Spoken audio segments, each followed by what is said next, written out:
Chers frères, chères sœurs, bien-aimés, auditeurs, auditrices, je vous salue fraternellement en Jésus-Christ. L'heure est venue pour nous de partager le pain venu du ciel. Il s'agit là, bien sûr, de notre méditation quotidienne. Le titre de notre présentation, « Pas avec moi égale contre moi ». Celui qui n'est pas avec moi est contre moi, et celui qui n'assemble pas avec moi disperse. Matthieu chapitre 12, verset 30. Dans la grande lutte entre le Christ et Satan, entre la vérité et l'erreur, il ne peut y avoir de neutralité. Nous ne pouvons appartenir aux deux partis ou aux deux camps.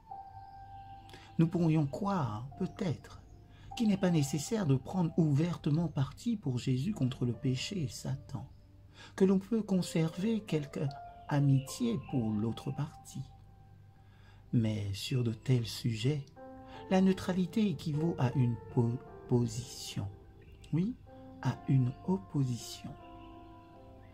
L'Évangile, dans ses exigences, est tel qu'il ne peut supporter l'indifférence et la tiédeur. Si le Christ est ce qu'il prétend être, il mérite de notre part une acceptation pleine et entière, une consécration sans réserve.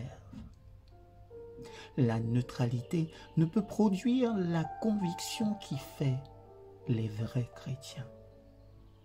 Les martyrs de l'Église des temps passés n'ont pas été menés au supplice par leur neutralité.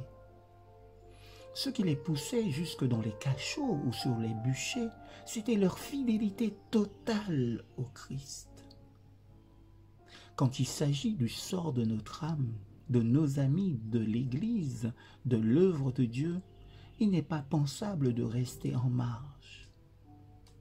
Tant que vous demandez quel mal cela peut-il faire si je refuse de me consacrer à Dieu, alors qu'il a clairement montré sa volonté, tant que vous dites « je ne suis pas prêt à prendre position, je ne suis pas pire que beaucoup de gens qui se disent chrétiens », vous êtes opposé au Christ. À moins d'être de tout votre cœur du côté du Seigneur, il est vain de prétendre que vous suivez le Christ. Il faut faire des sacrifices. Lors du 300e anniversaire de leur université, un groupe d'étudiants portait un calicot où l'on pouvait lire « Cette université nous attend depuis 300 ans ». Ils se considéraient comme partie prenante dans la réalisation du but sublime de leur institution. Oui, Dieu nous attend depuis plus de 2000 ans.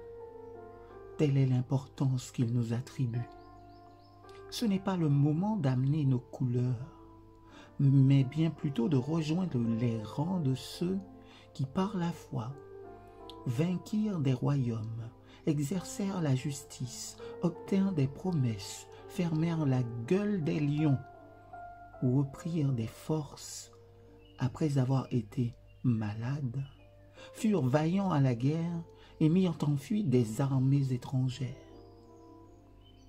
Hébreux chapitre 11, versets 33 et 34.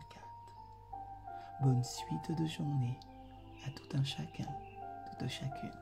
Amen.